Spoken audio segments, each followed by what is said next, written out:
It's the week of March 1st, 2022, and this is Remember 64.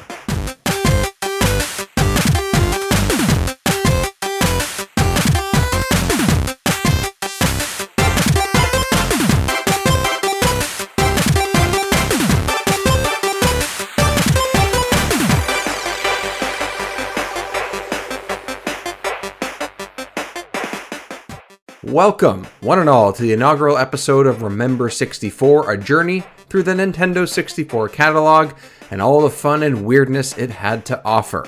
My name is David Petrangelo, and you may know me from such podcasts as Back in My Day. And I'll be your host for this adventure as well, as I collect, play, study, and discuss the classic console with you, and of course, fellow nerdy guests along the way. This is going to be just a taste of what some of the episodes are going to have. They are not going to be structured the exact same way as this first pilot, a level 1 episode, but I will say that this is a section of what you'll probably see going forward, looking at some history of the games that we'll be playing and discussing.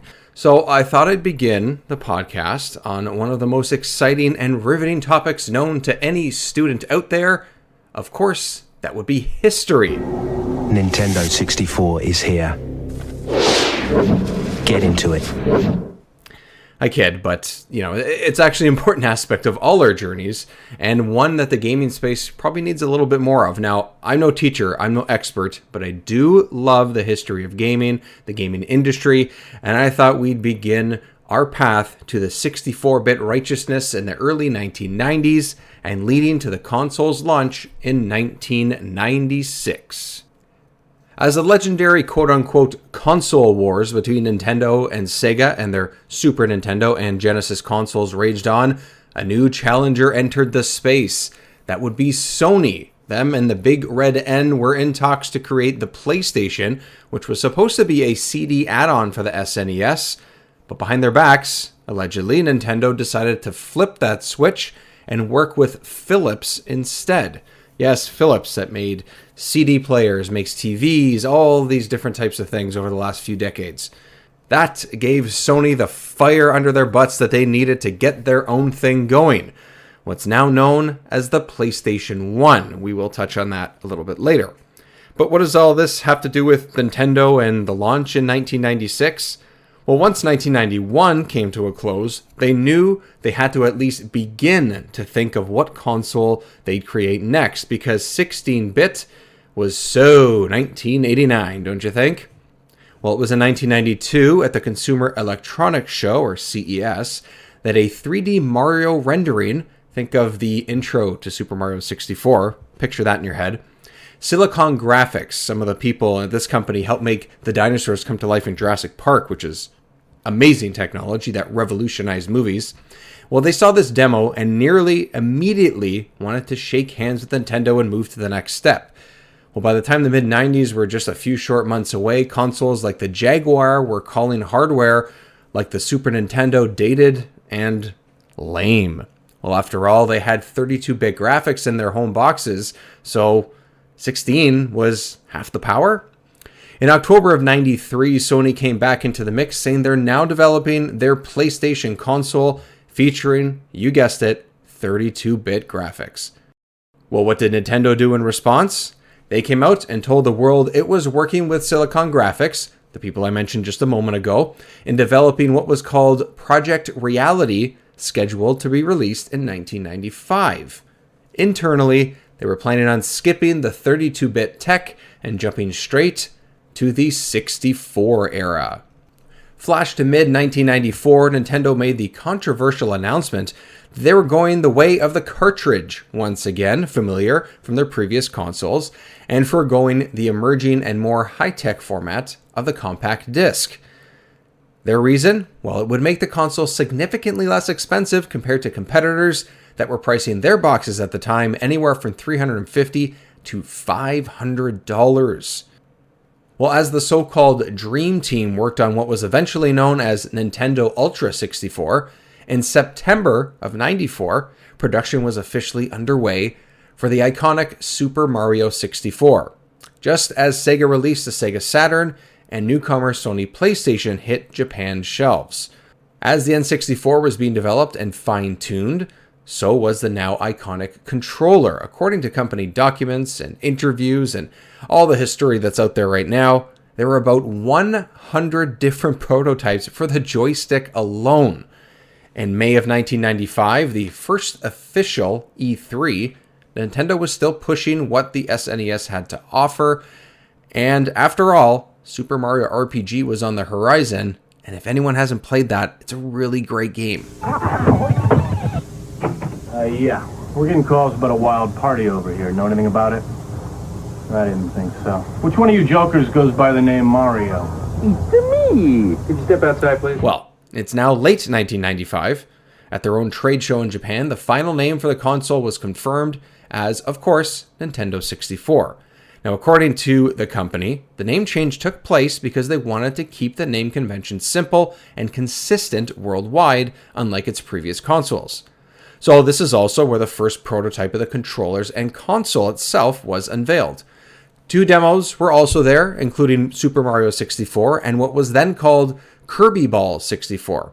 Also teased at the time, but without any demos available, were versions of Zelda 64, Wave Race 64, 007 GoldenEye, Star Fox 64, and about 10 other titles as well. Now we're inching much closer now to the Japanese and North American release dates of the console itself, and I don't want to bore you too much and keep the story going too long, but there is a prototype and plan that Nintendo had many people might not know about.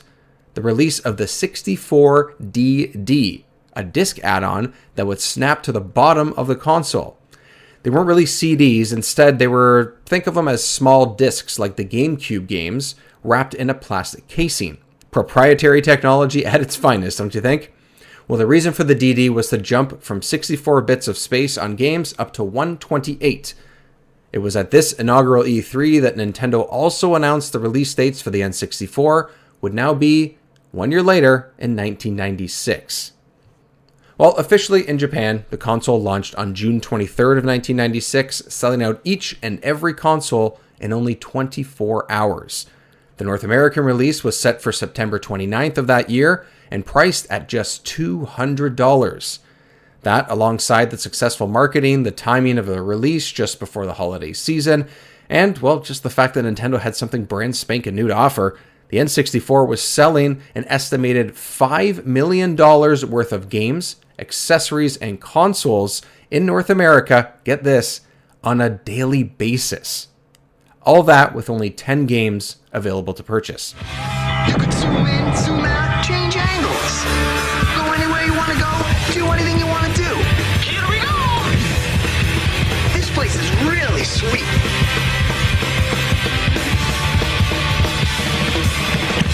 Whoa, I'm out of here. Change the system. Now in late 96, the 64DD came back into focus at a Japanese trade show alongside the Rumble Pack, but both were scheduled to be out sometime in 97. By March of that year, the 64 officially and finally hit store shelves in Europe and Australia. Well, at the third E3 in 97, Rare was front and center for the console, showing off games like GoldenEye, a Conker game, which would end up being Conker's Bad Fur Day, and Banjo-Kazooie.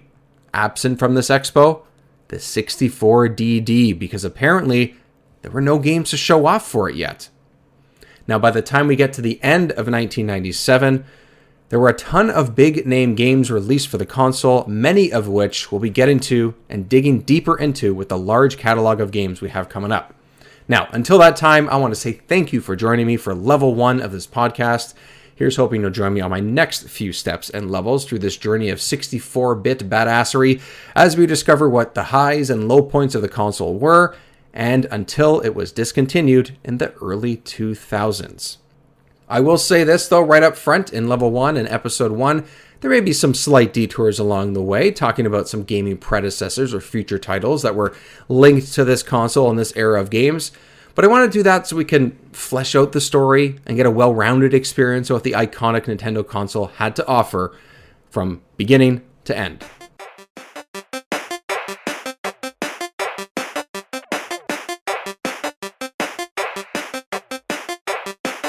And lastly, I want Remember 64 to be entertaining, educational when it can be, and of course, fun. What I don't want it to be, though, is a solo act. I want to hear from you. I want to know what games you loved, the good times you had with the N64, and what games you want to see and hear me talk about and play along the way. I'll likely be launching a Patreon over the next month or so, I will give you that, and that will likely be the best way to be a part of the show, but stay tuned, I'm just ironing out those ideas. Until then, I still want to hear all of your ideas and still want us to build a community around this amazing console. You can email me, remember64show@gmail.com, and find more photos, videos, and fun collecting shenanigans that I have on Twitter and TikTok. You can find me on both of those at remember64show. That's at remember64show. Again, thank you so much for joining me for this first level 1 of Remember 64, and until next time, stay pixelated, my friends.